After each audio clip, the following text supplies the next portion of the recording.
everybody. Welcome to Estrogen Power Hour, episode number 4. Colleen, would you like to introduce what we're talking about today? Yes. So today we are going to be talking about Chrystal's attempt, the 5-year anniversary of Chrystal's attempt to be a Project Runway superstar. We are going to talk about him cutting up the 1974 jerseys and getting suspended for it. This episode is sponsored by Joanne Fabrics. Yep. Buy things from there. And Tim Gunn. Oh, Tim Gunn. They've got scissors. They've got what fabric. I'm trying to think of like X-Acto yarn, other things that you could cut up jerseys with. Fabric scissors. Fabric scissors. Those little I don't actually, they look like pizza cutters. The seam things. Yeah. Oh yeah, the seam rippers. Yeah. I don't know. I'm not crafty. So Chrystal's got a leg up on me there. I can't do anything like that. I can't make clothes. I can't sew. I definitely could take a knife to some uniforms though. So for those playing at home who don't remember the Chrystal jersey fiasco, do we want to give them a summary of it? Of what happened? Yes. For those playing at home. Yeah. Explain it to me too. Explain it to you. Did you know what happened? I do, but only through reading stuff about it. I wasn't existing in this universe when I was alive, but not in Sox universe. Was I the only one at the game when that happened? I remember where I was when that happened. I remember that I was at home and I thought people were just fucking around with me. I just heard that, Chrystal cut up all the jerseys, and I'm like, no, we didn't. Yep. No, it does sound fake. It does. Sound awfully fake. It totally sounds fake. Okay. And when I will say, from like my perspective as somebody who didn't know about it prior to maybe like a year ago, I was like, that sounds very dramatic and fake.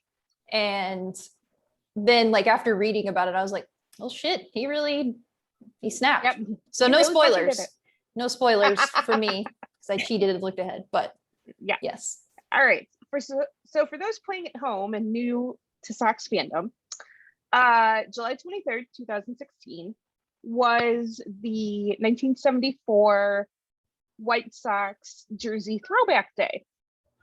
And for anybody who's been to a game when they've done the jersey throwbacks, they hand out the jersey as like your first 10,000 people who come in, and then the team wears them, and it's like a little gimmick. And I think at that time they'd done a lot of jersey giveaways because I have a few like old school type ones from back then. I definitely still have the 1974 jersey somewhere. I should have busted it out to wear, but I'm pretty sure it didn't fit me then and it doesn't fit me now. So my husband and I went to the game and we got the jersey, we get to our seats and everything. And we see that Chrystal's no longer pitching. Now it's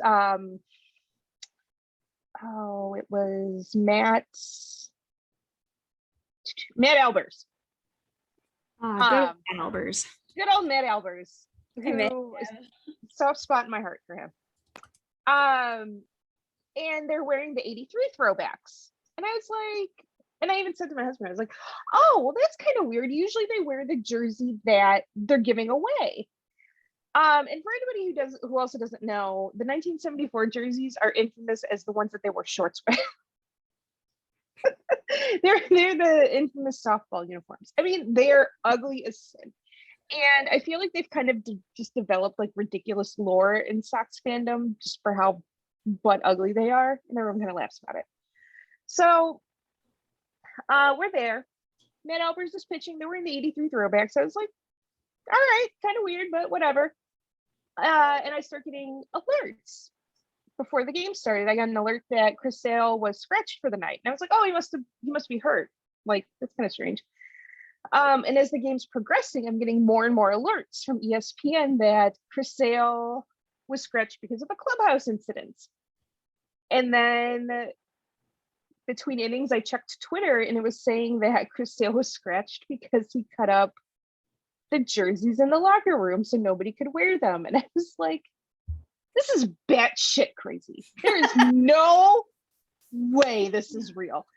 And then I got an ESPN alert that said the same thing. And I was like, what? I mean, in 2016 was a wild ass season. Like that was the Drake LaRoche, Adam LaRoche shenanigans. Which is also unbelievable and completely weird. Yeah, like the 2016 season is just, and Todd Frazier and Adam Eaton got in a fight in the locker room and they had to be separated. They had to have there's something wild about that 2016 season. But yeah, so then it came out later that he did not like the uniforms. He didn't think they were comfortable. He had gone to management about it, said, I don't want to wear this on the day that I get to pitch. And I guess they basically told him like tough shit, like still pitch. So during batting practice, he took a knife and cut up all the uniforms because he didn't want to wear it and didn't think anybody else should have to either. Wait. So I have a quick question here. So it was confirmed that he used a knife, right? Yep. And so he cut up all of the jerseys and not just his own. I'm trying to think like what type of knife, and I'm trying to think of the speed and also the amount of work he had to do in that time. Like he had to commit.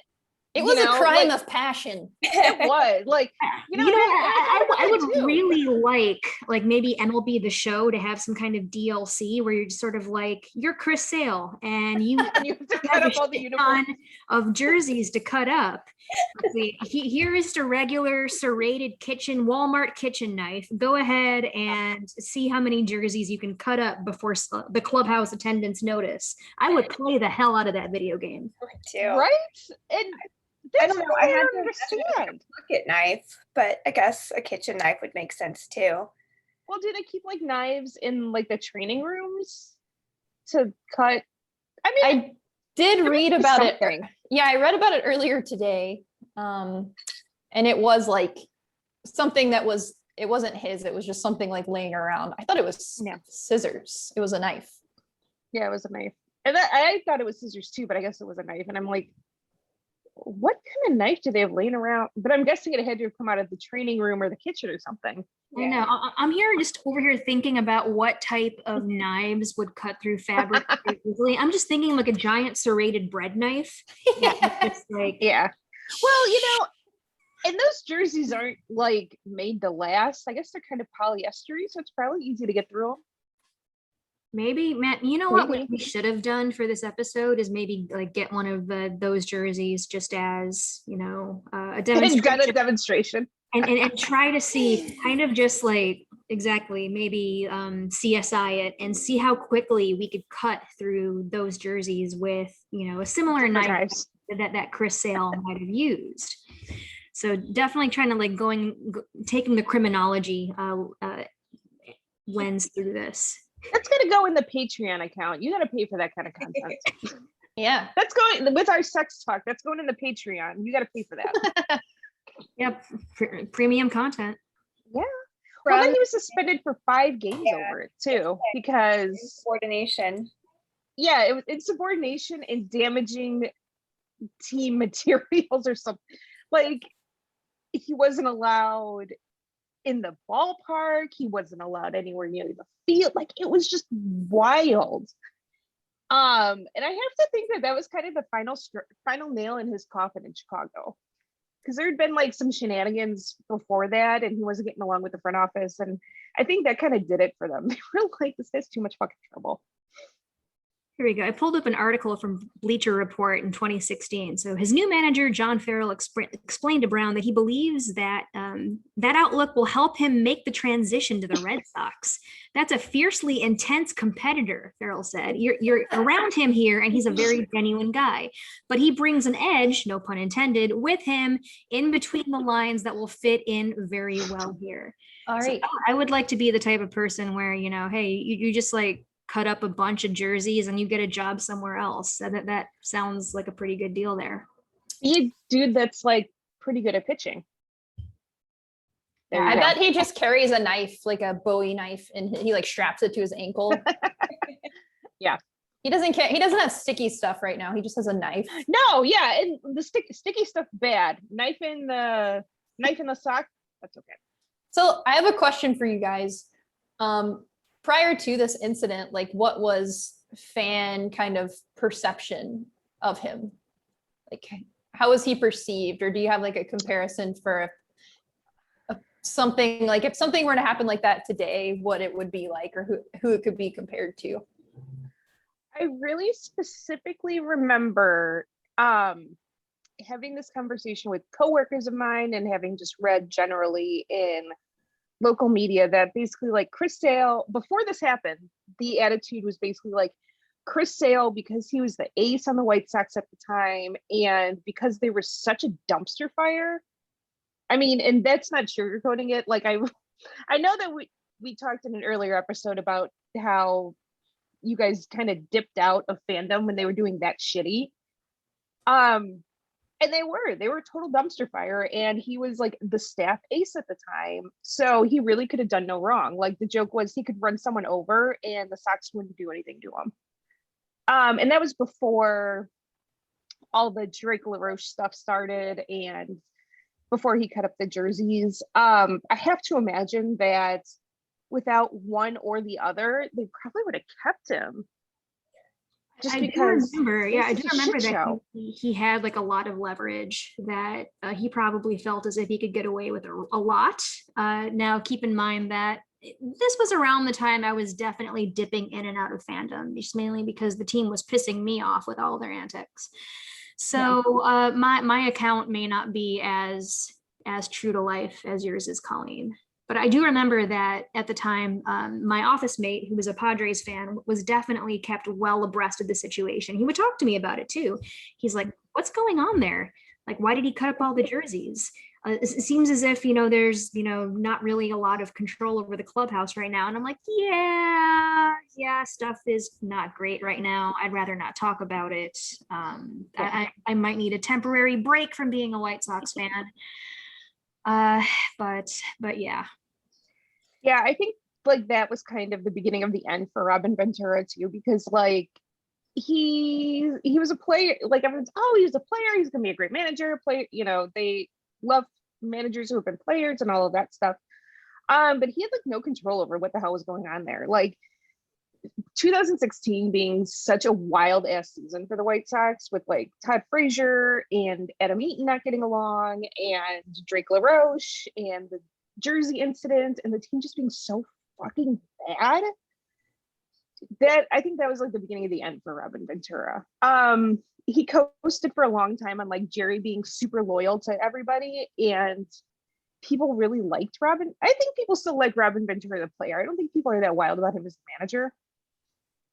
Which is kind of where my separation comes into. Like, he was my favorite player as a kid. As a manager, not the best.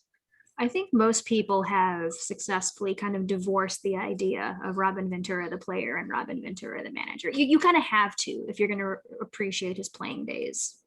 Yeah, definitely.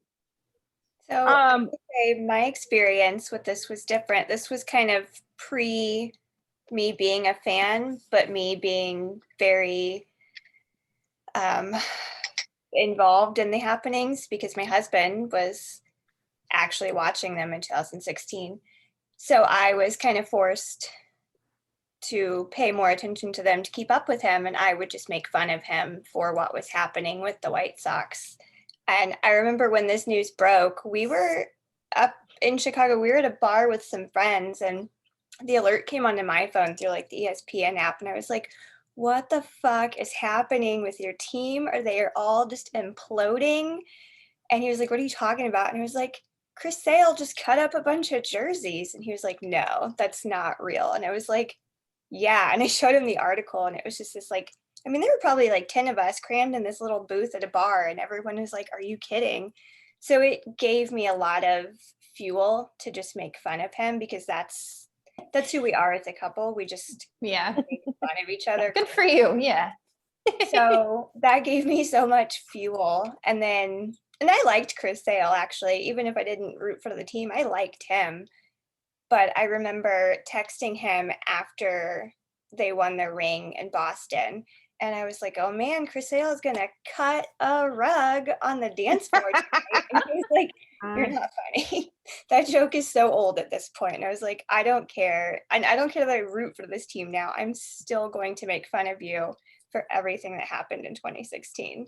Yeah, I definitely was not a Chris Sale fan after all of that stuff happened. I was like, dude's got some issues. He's like a little too much drama.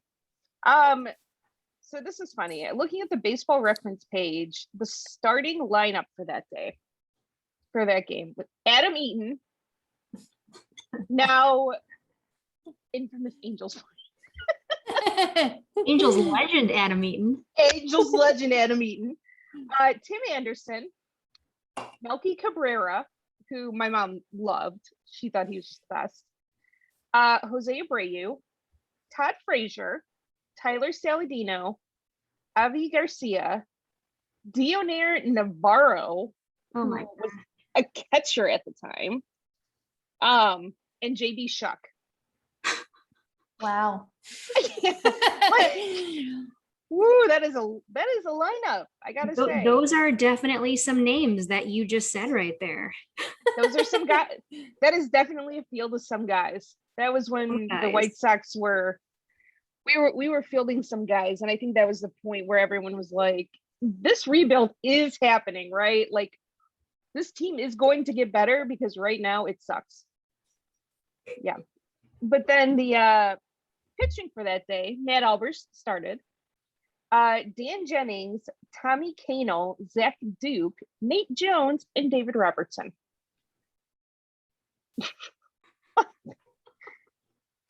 I don't know if it's just me, but haven't all of you just somehow just mentally repressed 2016, just the entire year in general? I mean, just all of the other things that have happened that year are whatever. But I feel as if that White Sox season is like the one that, in my mind, didn't happen at all. Yeah, it was such a bad season. Sounds like it was a good one too. It's They were crazy to fielding some think. guys. It's crazy to think about just that team makeup compared to how it is now, and Yeah. how They were- I like what we have now. They were doing a lot of, I remember they were doing a lot of rent-a-players at the time. There was definitely a lot of that going on, where it's a lot of just one-year deals and, guys at the end of their contract and all that good stuff.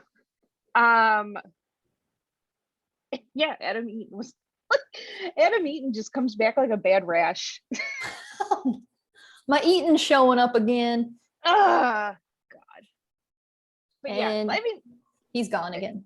Now, Angels legend, Adam Eaton. Keelin, and you didn't hear about this? You didn't hear about it when it happened? No, because I agree with Janice, like in general, 2016, I don't remember a lot about that year because I think that year I moved from Chicago briefly. I broke my collarbone. I had some light cancer. So I was definitely very much not. What? So some light cancer. Yes, light. I had a light bout of cancer that year. Yes. Keelin. Surprise. That basically kind of like sounded like I might have committed some light treason. Yeah. Yes. I showed up on January 6th, but I didn't storm the Capitol. I definitely did not do that. But yeah, I had cervical cancer and I had it surgically removed, but basically I had a very I thought about my mortality a lot that year. So it was nothing that serious, but it was also Maybe like, we should have given you Chris Sale's number so you could have called him and given him some perspective on life. That like, dude, you being mad about these jerseys is not the end of the world. Yeah, no, it definitely, I thought a lot that year, but it is interesting, the control factor of it all, because I was reading that, like on the White Sox, it looks like sometimes the starting pitcher gets to pick out what uniform they wear, or at least that was the case then. So I guess they forced him to wear them, and then I don't see, and that was the only time I had ever heard of that on the White Sox. I mean, and I'm not a beat writer, I never have been. But that was really the first I'd ever heard of something like that. And I'm like, I feel like if that was the case, someone else would have mentioned it at some point, like picking what uniform to wear. Yeah. It was super weird. Like the whole thing was, I mean, it was super weird. And like, he was like, well, I didn't get to pick the uniform we wear. I'm like, I don't think that's up to you all the time. So I think that was like sourced from an old, or at the time new or current Ken Rosenthal tweet that said, yeah, Sil had picked his White Sox jersey for every previous start. Every Sox starter does. I wonder if that's still a thing. Yeah, I feel like that might have been a thing, and like a thing, and in so much as they were like, yeah, okay, whatever, just do what you want. I don't care. Yeah, that would be interesting to know in general, because that would change my perspective. It'd be like, oh, I get to watch baseball and there's like a fashion. I get to judge their fashion choices. Yeah. And then we're back to Project Runway. Yeah, exactly. Full circle. Tim Gunn would not have been impressed. No. And I'm really surprised that no pictures of that have ever come out, that we've never seen a picture of like a mutilated jersey somewhere. That's what I would really like to see, because I want to know the extent of the mutilation. I want to know like what parts of the jerseys were mutilated. Yeah. I need to know How this is it unwearable? for creation of the entire thing. So I'm serious about this, guys. I want to take like a serrated bread knife or whatever and just have a bunch of jerseys and just like go Chrystal, because I want to see how long it would take to like successfully mutilate like 25, 30 jerseys successfully. Yeah. Well, I mean, batting practice is kind of long, I guess. Like you did it during batting practice. So yeah, and there weren't really, from what I've seen, there weren't really a lot of super specific details about like what you guys are saying, what kind of mutilation of the jerseys was done, how many, like, was it literally all of them, or was it just like a few of them? Also, I'm just thinking of the scene all of them. I'm thinking of the scene from Mean Girls when she like cuts the boobs out of the shirt. And how amazing it would have been if they'd still all gone on in those uniforms. Oh, that would have been awesome. There were a lot of Chrystal Halloween costumes that year, I remember. What were they like? They were like, it was just like people in either a blue polo or people who had gotten the jersey with it like cut up with like a pair of scissors attached to them. And they said they were Chrystal. I do remember a lot of Chrystal Halloween costumes that year. Yeah. Now that I'm caught up on this story, I'm just going to bring it back and be like 5 years behind. I'm this irrelevant sports event from 5 years ago. See, now you know when people are joking about it on Twitter, now you know what it's about. Yeah. Yeah, I think hearing about those things from that whole season, I'm like, it's like a fever dream. It felt like a fever dream. Like as somebody who was even a fan of the team at the time, it was kind of like a fever dream. I mean, it just like, because the White Sox they're not like a team that there's like a lot of drama around. They're not like the Yankees or like the Mets used to be, where like Jeff Wilpon was doing dumb shit every other week. They're not the Red Sox, and like they didn't have John Lester, who basically got chased out of Boston with pitchforks. They didn't have Carlos Zambrano punching like Gatorade coolers. They weren't like a team that was known for drama. And then like from the go of spring training, there was just like all of this crap that was happening. And it was like, what is going on with this team? What was was that incident the weirdest that year to you guys, or was the Drake LaRoche thing weirder? I feel like kind of a hindsight question, but if you remember. I just think the jersey thing was definitely weirder because it was certainly like less believable at the time. It just seemed just so incredibly bizarre and out there, where like the first I heard about it, and I'm just like, this is like some onion bullshit. This is not even. Yeah. Who does that? Who does that? Precisely. Yeah. That I really thought at the time the Drake LaRoche thing was going to be like the weirdest thing that season, and no. It definitely was the jersey thing, because like I was like, oh, Chrystal was scratched for the night. Whatever, stuff happens all the time. Yeah. I didn't think anything of it. And then I'm seeing on Twitter, he cut up the jerseys. And I'm like, Oh, what? no, who would do that? What kind of lunatic would do something like that? And turns out, So all of you know that Chrystal is also a lefty. Cutting with left-handed scissors or cutting with traditionally right-handed scissors is also very difficult too. So I'm also taking this into consideration that cutting with a knife would have definitely been a lot easier considering, like, I'm assuming that Chrystal is also naturally left-handed. So there's also maybe he was. So I'm sure you guys all remember or vaguely remember Trevor Bauer when he was on Cleveland cut his finger playing with the drone and it was on his throwing hand. Okay. That's right. Yeah. So we are going to assume that Chris Sale was smarter than Trevor Bauer and did not have the knife in his throwing hand. Let's assume he held the jersey with his throwing hand and cut through with his right hand. Yeah. Because he did not cut himself. He didn't. Yeah, I would hope that Chris Sale is smarter than Trevor Bauer, but the bar is kind of low there also. Yeah. Well, and if it truly was a crime of passion, we don't know if this was planned or passion, and I think that'll make all the difference.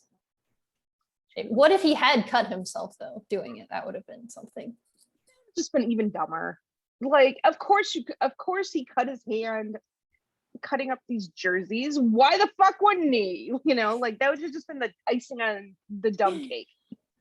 Rage. Of course he cut himself and he's got to go on the injured list. Sure. Why not? All That right. was smart. Yeah. Well, he was suspended for 5 games. So it was like kind of being on the injured list. What was it when he came back and played again? How was he welcomed / perceived? I don't even remember. Oh my goodness. I feel like everyone kind of thought he was just like a head case at that point. You know, and I don't like to call players head cases. Like it's really weird. And I feel like the bar for that is very low. But like coming back, I think a lot of people were like, dude is crazy. Like I feel like the perception of him was like he was a nutcase. Yeah. So. Well, and then I mean, I feel like a lot has changed in the way we talk about players and their mental health in the past 4 years, but like a crazy amount the past 10 years, even in the past year or two. So yeah, but that it seems like, you know, I think this one is really interesting because not only it wasn't just his jersey, I mean, it was everybody's jersey, and he was mad because it wasn't a comfortable fit for him. Do you think it really was that it didn't fit comfortably? Yeah, he just didn't like the way they looked. I think that's what it was because like they are pretty weird. So I have shorts. Did they have to wear the shorts? I didn't know that. I don't think so. Oh, okay. That makes a difference. I don't think they had to wear the shorts. I think it truly was just the jersey top. My understanding of it was that it was just the jersey top, not that they had to wear the shorts too. Yeah, but also shorts seem to be like a safety problem, I would say. Like sliding is probably going to be super problematic, and they lasted like, I don't even know if the shorts lasted the full season in the 70s. I'd probably have to look. Actually, let me text my dad and see if he responds. Yeah, that definitely would have been seemed like a no starter for a lot of guys, I would think. Yeah, I think it was just the jerseys at the time, or in the 2016 game. I don't think they were going to wear the shorts. And as somebody who played in a variety of jerseys, I really believe him that it was uncomfortable. You know, like I feel like they give them enough movement and like they make sure they manufacture them so they can move around a lot. It's just kind of yeah. I don't know. Well, this was the one with the collar, right? Is that the only difference? Like there's no buttons. So it's like a polo. It's kind of like the 83 jerseys, and then it's a pullover, but then there's also like a collar. Yeah, kind of like a navy blue collar. Yeah. So and then the writing was in white. Yeah, that's interesting. So like literally kind of the only difference would be a collar and no buttons. Yeah. I mean, and it's still like it's truly still like the 83 jersey, except there is actually a collar. Okay. Texted my dad, asked about the shorts. We'll see what he says. He usually takes like 2 weeks to respond to text messages. We'll wait. Yeah. So I imagine by the time We'll we follow up record on the our next episode. Yeah. We'll see what he says. And poor dad. It's not great at responding. Speaking of jerseys, are the City Connect jerseys cursed? Yes. I think so. Yeah. I think so. There's like a gypsy hex on them or something. They're slowly warming up on me. I do have to admit. I've seen them a couple of times in person. The nice young lady sitting next to me at Friday's game was wearing one, and I was looking at her. I'm like, hey, but that's actually a really nice look. I bought a Yoan Moncada jersey too, just mainly because I might have been slightly inebriated and really wanted to make an impulse purchase, and saw that I don't own any Yoan Moncada paraphernalia, so I was like, perfect. I'm just gonna go ahead and buy this shirt, and I like it. I like it a lot, but I have a feeling that yes, there seems to be some sort of bad juju surrounding the City Connect jerseys. But I do remember the initial reaction wasn't great. At least my thoughts, they definitely did not necessarily think outside the box. It was just essentially as if they threw all three of their current looks into a blender and just like dumped it out. They made a jersey smoothie. So kind of going Chrystal theme. Kind of. I was gonna say Chrystal, cut it up and throw it in. There you go. Yeah. They kind of look like the American Giants jerseys from the Negro Leagues, where they were like all blue with pinstripes. And Nike didn't say anything. I'm like, they totally could have covered their butts and said like, oh yeah, it's a tribute to the Negro League, instead of being like, we took a little bit from each of their uniforms. And I'm like, Yeah. I'm the opposite. The more I see them, the more I just don't like them anymore. And I liked them a lot at first, but when you see them up close, it almost looks like you washed them with like, I don't know. It has like heathering or like that slub pattern on it. It looks like it's filled, and I'm like, oh, actually, no, I don't. Yeah. And I feel like they look like the only they should thing be I don't softer. like. Right. Yeah. Once it was pointed out that it looked like it said like Smith side, I couldn't do that either. So thanks for that, Brett. It was our fearless leader, Brett Valentini, who said that they look like Smith side. Welcome to the Smith side. But if your last name's Smith or Smithers or something, then there you go. The Smith adjacent last name. Yes. There you go. Congratulations on your new jersey. Welcome to the Smith side. I feel like they look like they should be softer, like with the heathering. Yeah, I agree. It looks like they should be like cloth, and they're not.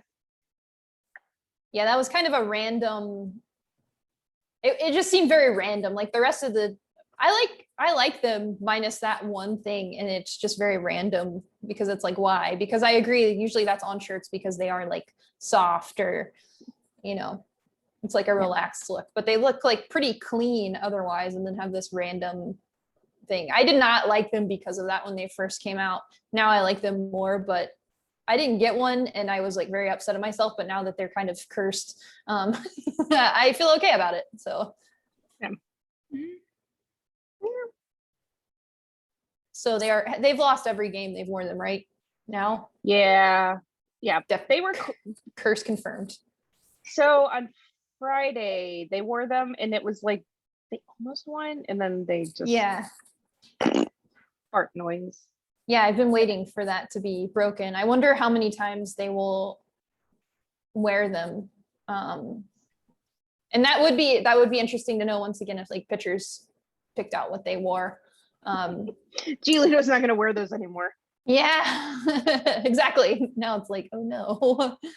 I just wonder what will happen in like 20 years when their starting pitcher decides that he does not like those jerseys when they wear them for like retro night. He's gonna cut them up. History repeats. It's gonna be like a mental hospital or like a jail in that clubhouse. They're not gonna have sharp objects anymore. Like they're not gonna, no scissors, no knives. We can't have anything in here because you guys can't be trusted. Yeah, you have to get like a keys to. It's like elementary school kids. Like you keep the scissors in a cabinet. Yeah. Yeah. They get the kid scissors. Safety scissors. Oh my goodness. It is. I think I mentioned this the day they wore the City Connect jerseys last, but I can't get over Tony La Russa, like seeing him wear those because they're like, yeah, it just is so weird, but I love it at the same time because I'm like, he's so dorky. this is so strange. So the picture of him with the sideways hat. So like so it drives my dad nuts when pitchers wear their hats sideways. And I'm like, I think they do that because of the snapback hats, you can't bend them the way that you used to. So a lot of pitchers have been wearing them sideways. That's what it reminded me of when my dad turns his hat sideways to make fun of pitchers. Oh, it's like in Mrs. Doubtfire when Robin Williams like gets busted for having the kids party. Yeah, and he's got like the yeah, that's what it reminds me of. Yeah. Oh, I did not think about. I was like, poor this Tony. reminds me of something, but yeah. But I mean, like, I think when he wears it, he knows what's up. Like, he has enough self-awareness for that, where you can tell he's like, yeah, okay, whatever. Yeah. God, I hope so. Yeah, He's got to know he looks like a dork. Like, he's probably not pulling it off. does. He's probably just like, I want to take a nap or something. I'm over this shit. That is why my conspiracy theory is going to gain traction. Yeah. I've been dying to hear your conspiracy theory because it's in the notes. Podcast. It's all the way at the very end, and I don't. It is at the very end want because to wait until then to hear what your conspiracy theory is. Those are Colleen's notes. She can't even wait to share her own conspiracy. no, I can't wait to share the conspiracy theory. So, okay. So this is like, this started off as a joke with my dad. I was like, Tony La Russa is asleep in the dugout. There's no way he's 76 years old. His ass is sleeping in the dugout like 90% of the time. And I don't know if like, we just thought, he's not coaching. There's no way he's managing every single game, every single time, because there's a lot of things that are inconsistent with the coaching, right? Sometimes we bunt on Derek Collin when there's no outs, and he's walked a bunch of batters. So when I was on Killer Bees with Tim Ryder from the Mets, somehow it came up, and there's a conspiracy theory that Tony La Russa is not coaching all the games, that Miguel Cairo is doing some of the coaching. And apparently this is just a conspiracy theory that like my dad and I have, because nobody else has heard of it. I was like, wait, no, I swear other people have talked about this. Like, maybe they were kidding, but like, I'm starting to think that Miguel Cairo is actually doing the coaching and Tony's just like sitting there. So Tony is just sort of like the symbolic coach. He's like Santa He's Claus. the figurehead. Yeah, he's the padre. He's the Il figurehead. Papa. Like Ethan Katz is like poking him with a stick when he's got to go change the pitchers. Like, just tap your arm, it's fine. I actually do like the idea of Puppet Tony, just mainly because it's not only amusing to me, but it also is some reassurance that this old ass man is not actually making any of the decisions. Sorry, Sebi Zavala just almost fell into the dugout. Oh, No. We need a good defensive catcher to not hurt himself, please. Well, he was going for a foul ball and then he kept going into the bar, but they caught him. He's fine. it's okay. We have Eloy and Luis coming back, so it's fine. Can one of them catch? I don't know, but everything's fine because they're coming back, so don't worry I about saw it. a video actually that the Knights posted where he made a very nice diving catch, and I was like, shit, maybe he has improved defensively. This is our only. Is the outfield in Charlotte made out of gymnastics Marshmallows. mats? Yeah, the gymnast mats. I saw the video of the catch and it still looked very awkward. It was still a good play, I think, at surface level, but I did not like the way that he landed on that dive, and the extension of the arm was just also like, oh my God, please don't hurt yourself. He's gonna be No. injured before. Can you imagine him hurting himself doing his rehab assignment? Yes, I can actually.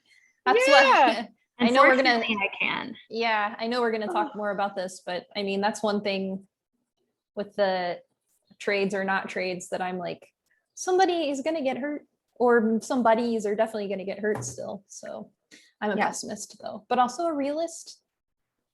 Well, we have had a lot of injuries this season. Yeah. And they're not really slowing down. I guess we haven't had a major one in the past. How long has it been since we've had accidents? I think was it's the last one. Oh yeah. Oh, like yeah. June. Yeah. So it has been X amount of days since our last incident. Since our Yeah. three incidents. Since someone was admitted to White Sox heaven. Yeah. I'm gonna Make put it stop. on my wall. See, and that is why I don't think Tony's coaching, because I don't think Tony would know the swaps to make. I think Miguel Cairo would know, but I don't think Tony would. Mhm. This conspiracy theory is going to gain some traction. I'm definitely going to get a cease and desist letter from the White Sox. I don't know though. So I mean, like, wasn't Tony doing, from what I understand, isn't Miguel Cairo like the bench coach? Aren't they trying to usually kind of prep him in case he would like have to step in for whatever reason? Yeah, so if Tony were to actually get thrown out of a game, so if Tony would waiting. actually like give a shit about what's going on and fight with an umpire and get kicked out of the game because he was standing up for his guys, which Yeah. okay, then the bench coach would take over. But still, yeah. I don't think Tony, that's why I think he's sleeping sometimes too, because he's not challenging and he's not really going out and fighting with the umpires. Like a homeboy's sleeping on the bench. They don't show him on TV that much either. It's all Ethan Katz. I mean, I know he's dreamy, but still, it's not the manager. Well, and then whenever I forgot what it was now, but like whenever it was about was it the extra innings rule? Yeah. He didn't know about it. And I mean, he admitted it, but also that was kind of like, what have you, how, but like, what have we been doing otherwise? There are some things that are like inconsistent. I don't pay them enough attention to like see it, but there have been even things that I've been like, I don't understand why we do this right sometimes and then not right other times. Yeah. So, yeah. Yeah, the extra innings rule thing. So, and Chris Woodward, who is the manager for the Rangers, who just in general, I like him. I like him as a coach. I think he's a very smart baseball person. Was asked about like knowing the extra innings rules and different rules between the NL and AL teams. And he's like, yeah, I make sure that going into a stadium, we know the rules for that division, for that league. And I'm like, that's just good sense. Not everybody does that, apparently. Yeah. I mean, again, I'm not a baseball manager, so I don't know, but it just seems like It's just good sense. Yeah. What do you mean you didn't know the extra innings rule? Or that you didn't know you had, X amount of time in which to challenge, which was the one in like, I want to say Seattle? It was one of the early games, either Seattle or Anaheim. He didn't know that he had like 20 seconds to challenge or something. That was one of the things that he did not know. Yeah. That's not alarming. So maybe because maybe they're propping him up. He's a puppet state of Tony. And yeah, then when they have to ask him things at press conferences, he legitimately is like, whatever. Yeah, he just says whatever the first thing that pops into his head is, which kind of tracks if you watch his talking to the press. I like that we have a new segment about Tony conspiracy. I'd love to keep this. Colleen's conspiracy corner. And I am not a conspiracy theory person. Like, I think they're so dumb. And I'm like, wait, this one might actually kind of be true.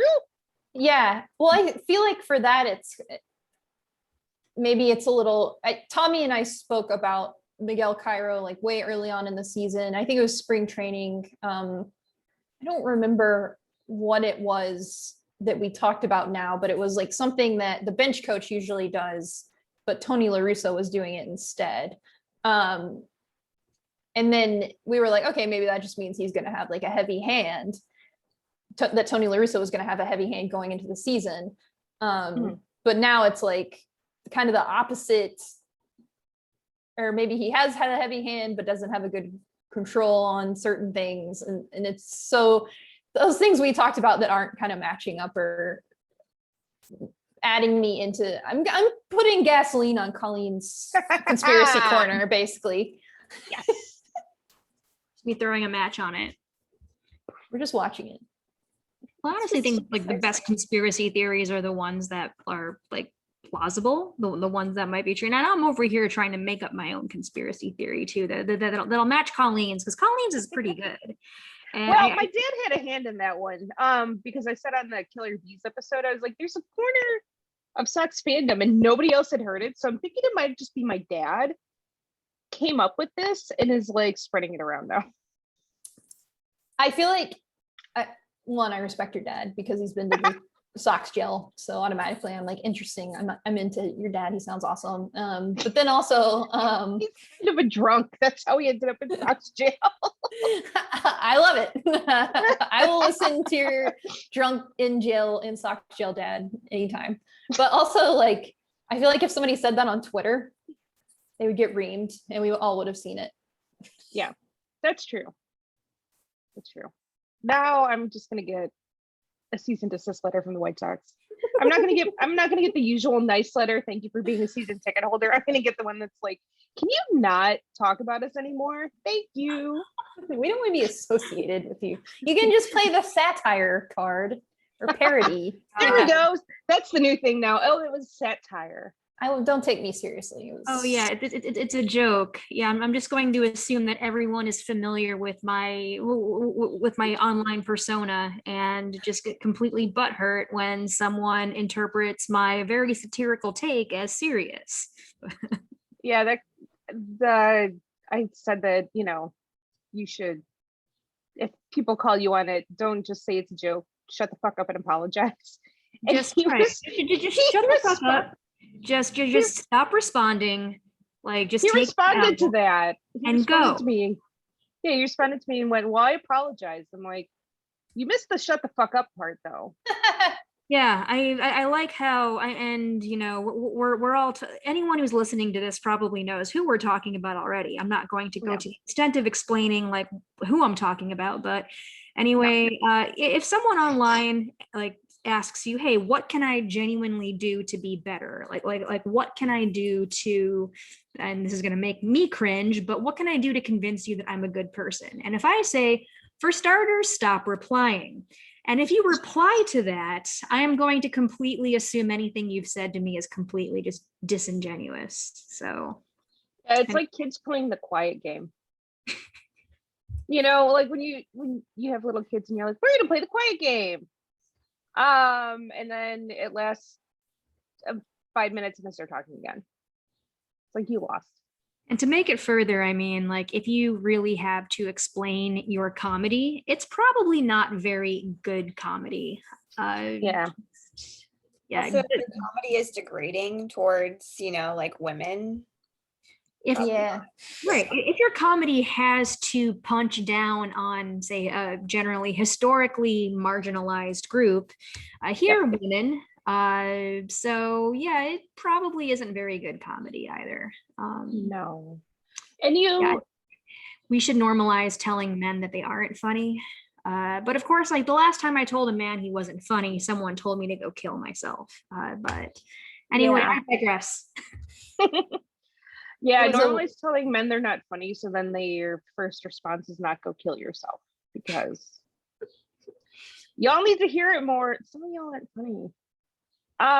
My tried and true trick when I see somebody double down on my racist comment was actually a joke. Okay, explain the joke to me. Yeah, that'll always tell you when you're like, so yeah, explain it to me. Yeah. Explain to me why this is funny. Yeah. I've done that with sexist comments. Someone in the workplace thought it was funny, and I was like, "Can you explain that joke to me? I don't get it." Yep. And Explain when to me you why have this to is repeat funny. it, you're like, "Oh, maybe that sucks for you." Oh my Yeah. God. And I also think a really poor defense is like, oh, well, I'm going to completely bring up, no one goes to White Sox games. And of course, that's very loaded because then that kind of brings in a conversation about how, some folks in some South Side neighborhoods, the South Side is not a monolith. So I just want to make that clear that there are some neighborhoods that have been historically economically repressed due to systemic racism. So there's always this weird sort of racist, classist connotation whenever those comments are made. And so all right, so being a woman of color, just someone replying to me with, oh, well, the White Sox had these shirts like 15 years ago that said, the world's biggest gay bar. Yeah, admittedly, that is homophobic, but we're not talking about that right now. We're talking about you bringing up all of these tired arguments. So the deflection is definitely very exhausting. 100%. And my favorite thing about especially talking about oh, well, Monday was a double header and there was nobody there. Yeah, you know what? We have jobs, you fucking jabroni. Of course nobody's going. It's a Monday night game. Yeah. I took my dog to the vet, okay? And then I had to take my mom to the doctor. I have shit to do, dude. You know, it's people places. People have jobs, you fucking jabroni. Yeah. Also, I will say too that I think yes, people have jobs, and then particularly a lot of us like to drink, and Mondays are not conducive. Not everybody at all, but Monday is not a conducive party day. That doesn't work that way either. I also think one thing that hasn't been brought up is that Wrigley Field is marketed as a tourist attraction. So, and it looks like it. A strong argument can be made that, maybe a good 50, maybe even higher % of people attending those games aren't necessarily Cubs fans, but they're people who want to just experience a game at Wrigley Field. Now, the fact that Wrigley Field is marketed as such a strong tourist attraction is because, all right, so proximity to a bunch of restaurants, bars, clubs in the neighborhood, sure, accessibility via public transportation. And that's not to say Sox Park has that too, because it does. But the thing is, though, Sox Park isn't marketed as a tourist attraction as much as Wrigley Field is. So I would probably say a strong argument can be made that, say, the 12 to 15,000 people at a White Sox game are all there to see the fucking White Sox. While say that 25,000 people at a Cubs game, how many people are there to see the Cubs and how many people are there to just experience Wrigley Field? Yeah, I had friends come in from Nashville that they went to a Cubs game. They're not Cubs fans. They just went because of how close it was. And then also because of honestly how people perceive the South Side. And it's not true. Like you said, Janice, it's not a monolith. And I mean, that being said, even for the areas, people have been told not to go or may not feel comfortable going because they heard something from somebody. It's it doesn't mean there's just shit happening there all the time, or every city has spots that have been kind of ditched and not helped, and a lot of it is because of systemic racism. So I mean, that's everywhere. The funny thing, if you look at a crime heat map of the city of Chicago, and every few years NPR puts them out, the Trib puts them out. I mean, they're very easy to find. If you look at a heat map, a lot of crime is actually concentrated around Wrigleyville and Wrigleyville, River North, Wicker Park, Michigan Avenue, and it's tourist spots, pockets of people with money. And the other, and to build on Janice's point about Wrigley being marketed as a tourist spot, Sox Park is in the middle of a neighborhood. There's apartments and things around Wrigley Field and all of that, but legitimate houses. It is in the middle of a neighborhood. As somebody who has lived in the neighborhood and someone whose family is from that neighborhood, It's a very It's- nice neighborhood. It is a nice neighborhood too. That's the other thing. When people are like, it's dangerous, I'm like, there's like, It's I've seen the houses down there. They're like, First of all, there's super expensive, nice. they're Yeah. expensive fucking houses down there right now. There's no like renters really either. They're like all houses, like It's- single well, and family. That's what it was for a long time. It was all like blue collar workers and single family houses and all of that stuff. I have stumbled around drunk in that neighborhood 100 times Yeah. and never felt like, and again, my experience is not the same as everyone else's. I've stumbled around drunk in that neighborhood 100 times, never felt like I was gonna be in trouble. When my husband and I first got married and we lived in Bridgeport, he was working nights and he's in the union, and when he started in the union, he had to work nights. So I'd get home from work and I'd be like, well, what am I gonna do for a few hours?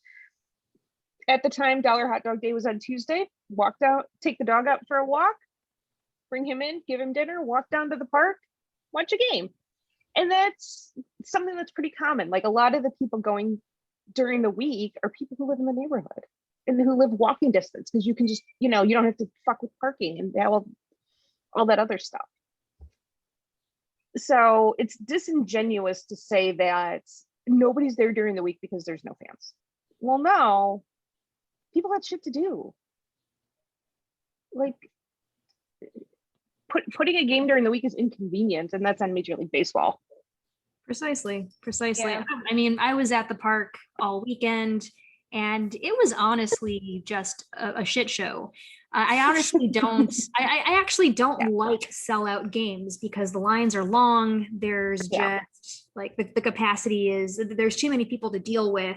So on both days, on both games I went to, my social anxiety was through the roof because like I had to deal with all of these people around me, all these cars around me, and it's trash. It's absolute trash. So I actually like that the White Sox don't sell out every I do game. too. I like weeknight games, honestly. Exactly. Yeah. So I mean, I'm if you invite me to anything, I'm a who's all going to be there type person. So I'm just going to be like, all right, so who's all going to be there? Oh shit, 25,000 plus people are going to be there. I don't know about this, man. But yeah, if I know that just a couple of my closest friends are going to be there and it's going to be a pretty chill, low key game where, you just go plop down, grab a beer anywhere, like chill out in the 108 or whatever the hell.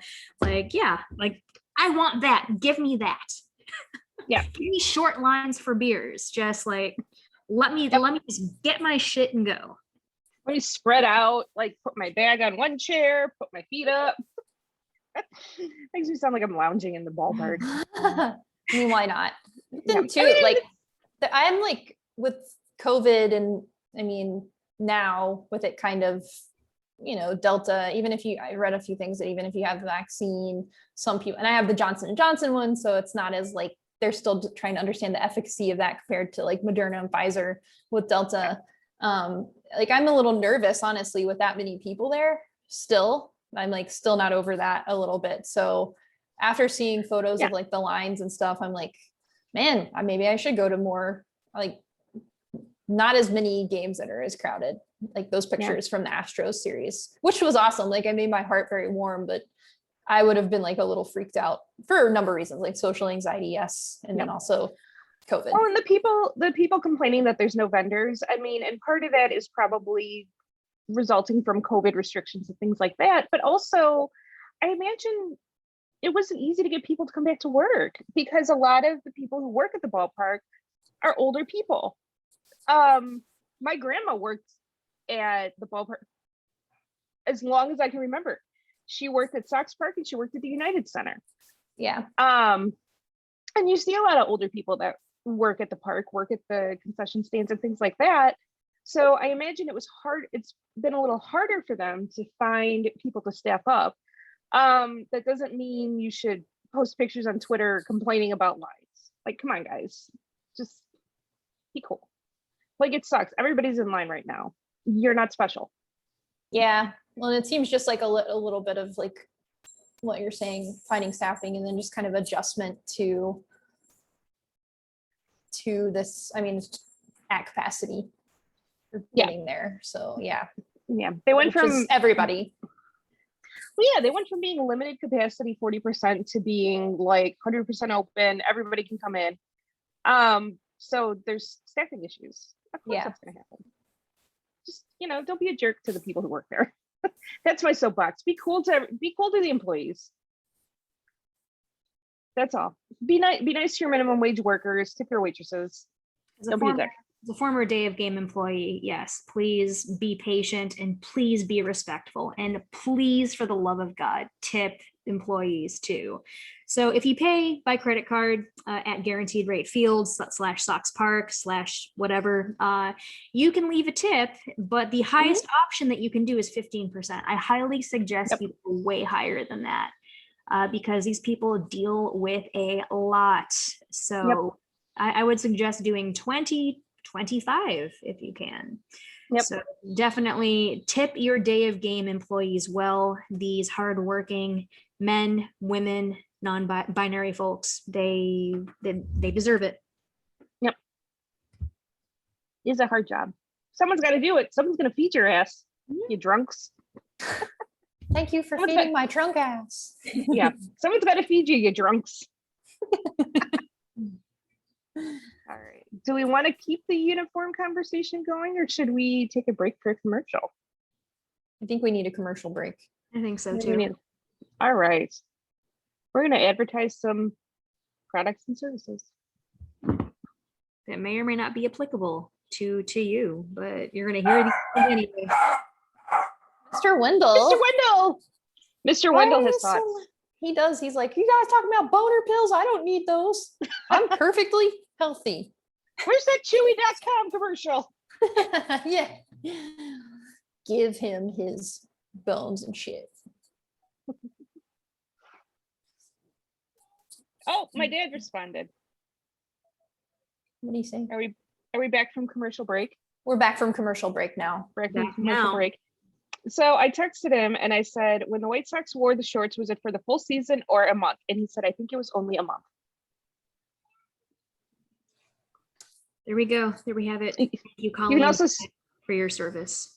Yeah, my dad is our fact checker. You can also see the picture I sent him of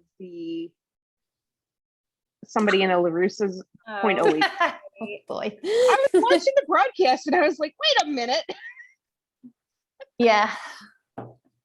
They paid a lot for that. So that's pretty funny. Maybe they didn't. Anyone else see it's one of the people on White Sox Twitter had the Carlos Rodon pay him jersey.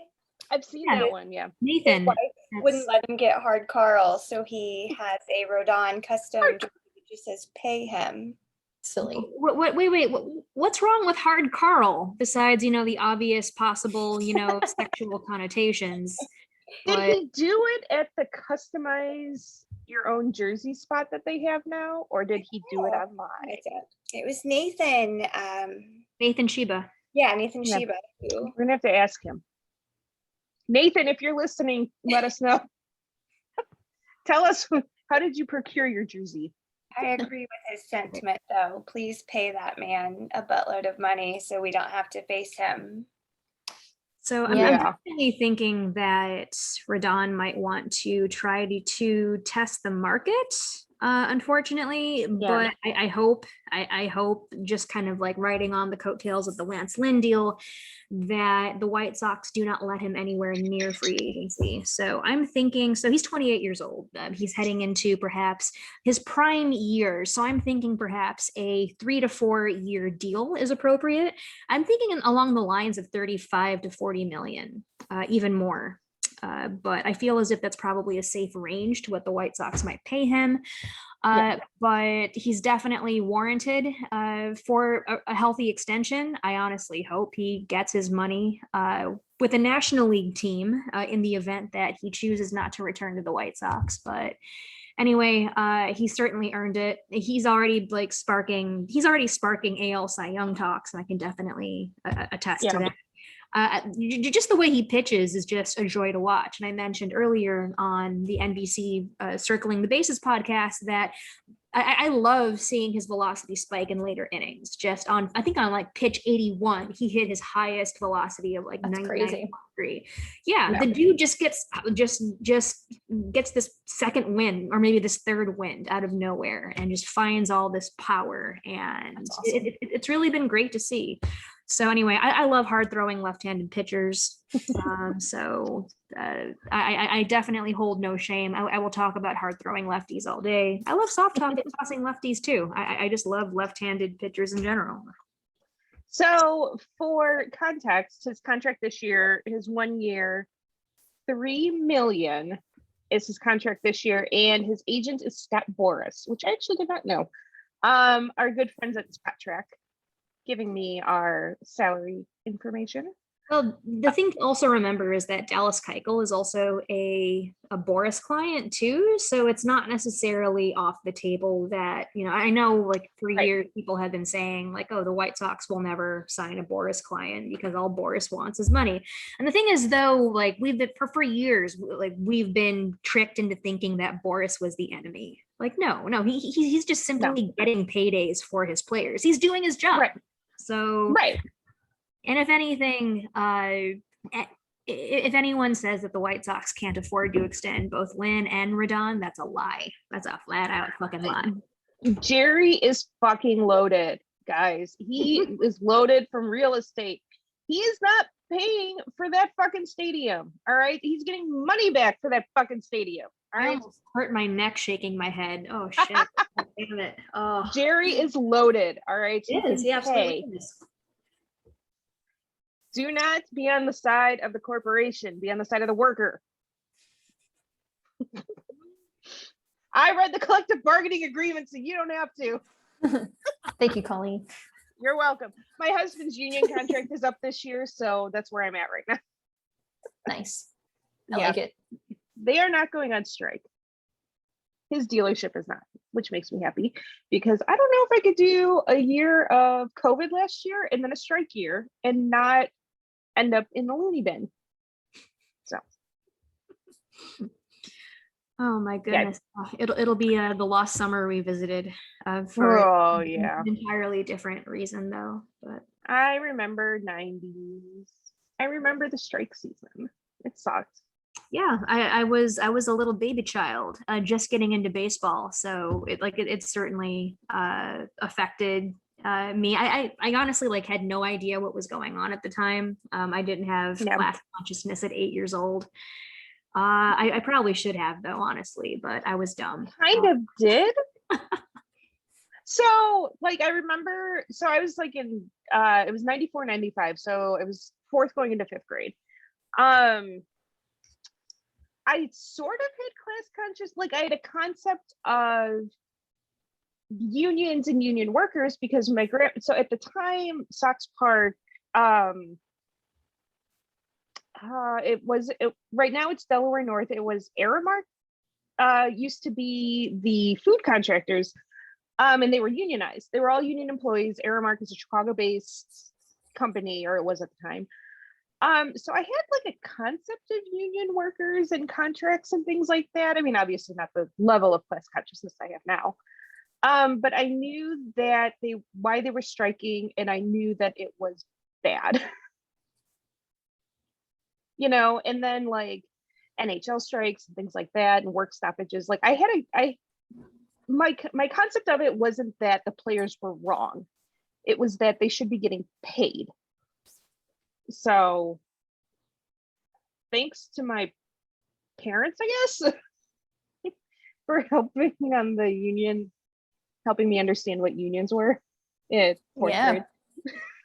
I will say that is a concept in growing up in the South that is definitely foreign. So it is coming up here. I had like a lot to learn and catch up on. I didn't see like my first picket line until I was 30 or 31, I think. Did you see Scabby the Rat? No, I didn't even see it here. I saw it in San Francisco. Really? But I have heard, I've heard, because I was like traveling for something for work and hotel workers were striking. Not at my hotel, the one I was staying at, but another one. And I feel like I had to Scabby the learn. Rat is just I've heard of this. I was like, that was another thing that I like the first time I heard about. I was like, is that real? So Coming to Chicago, there have been a lot of things. I'm like, is that a real thing? I had a lot That to might catch just be up something on. we do here. That happened the weekend I got married, and I had friends coming in town because we got married up in Chicago, and I had friends coming in town, and we woke up to a bunch of loud banging and screaming and everything else at like 6 a.m. on my wedding day. And I was like, we're not doing this. Like, I fully support you, but come on, I'm getting married in a couple of hours. I really wanted to sleep for another like 2 hours. Can this just be delayed? No, I'm kidding, but I get it. Like You sit on a paper airplane, you're like, oh hey, my God, come on, guys. Please let me stop your sleep. calls for just a little bit. Can you go get donuts or something? Yeah, that is one thing. I mean, I'm not going to go on a real big tangent about this, but I think recently there was like they were trying to unionize in Alabama and an Amazon plant, and I think it ultimately failed. Shout out But to that Jeff is- Bezos for union busting. Yeah, exactly. That is one thing that is like a very interesting, sad for them, like sad for everybody in the South, because it's like, yeah, definitely a class issue that if people were able to collectivize, I mean, so many leaders that are elected down there would be screwed, and it would really shape politics differently in the South, but maybe one day. One day. Sorry for my sad digression. Thanks for bumming us out. Let me go on my tangent about class. Yeah. Unions, yay! Yeah. So extending Rodon is definitely on our wish list. It Love should be to. high on the expectation list.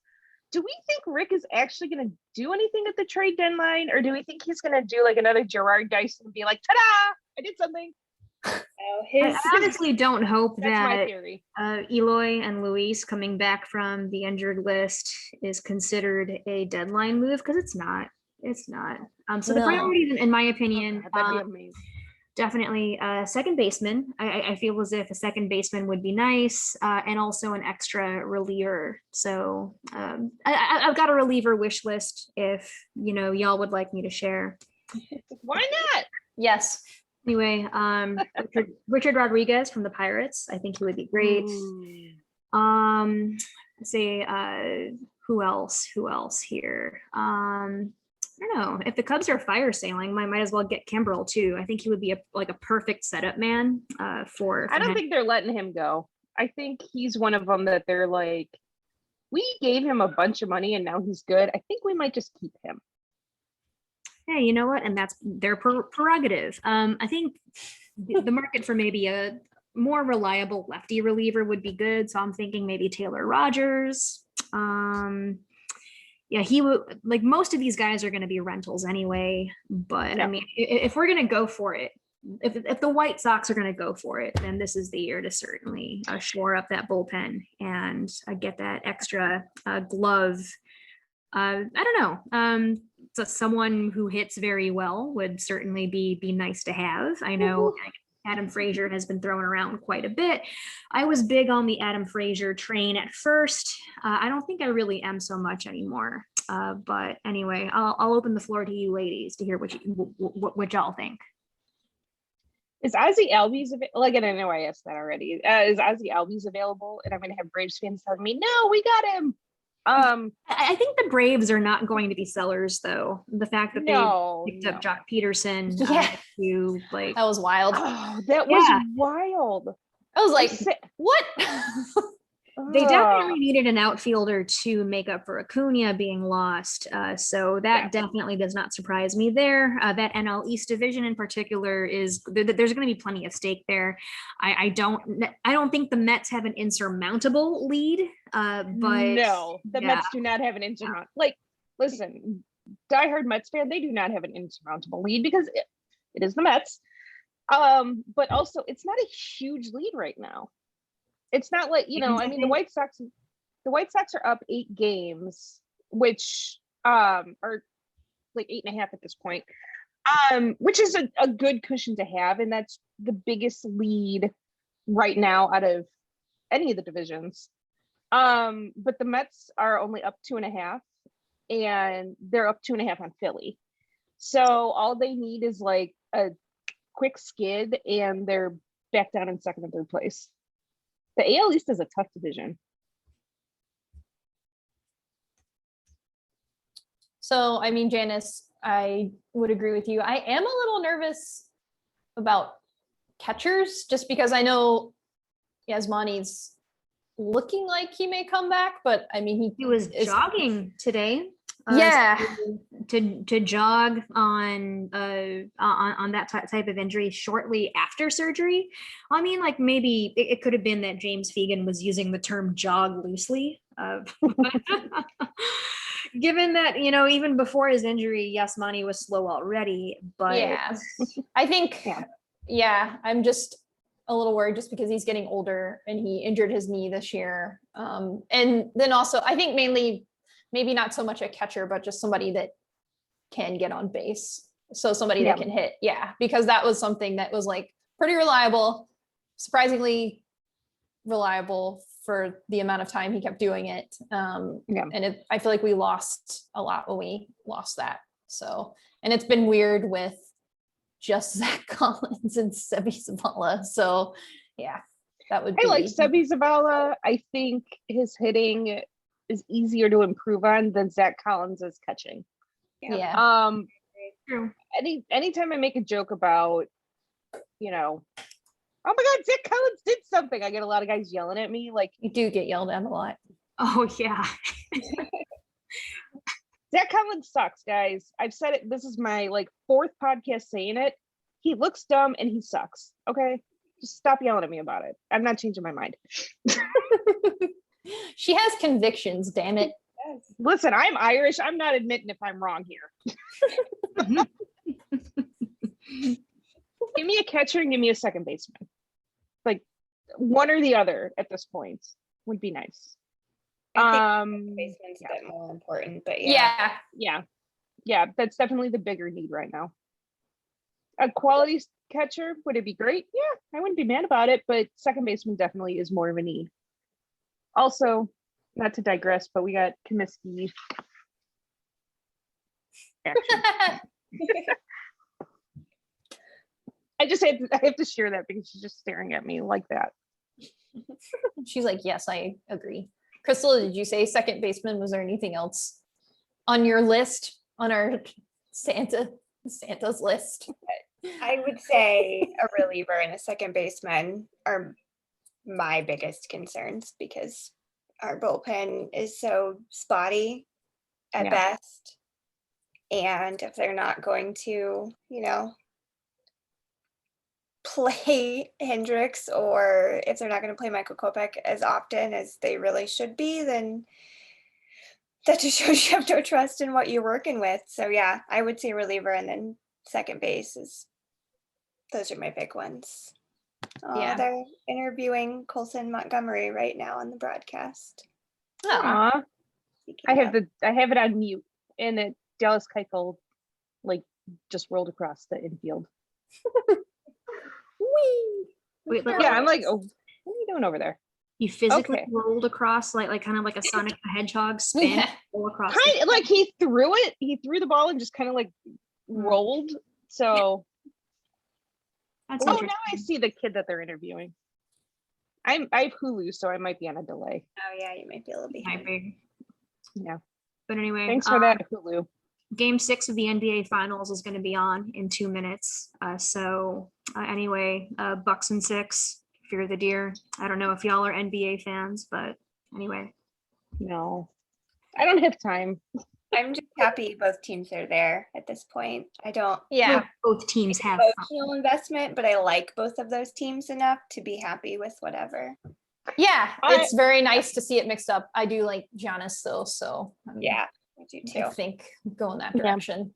He's just he's a Pete. I like Giannis too. Yeah, I'm going for him on proximity. Like that too. Milwaukee's close. I hope they win. They're the closest ones. We're doing a proximity thing here. I like that. Yeah. All right.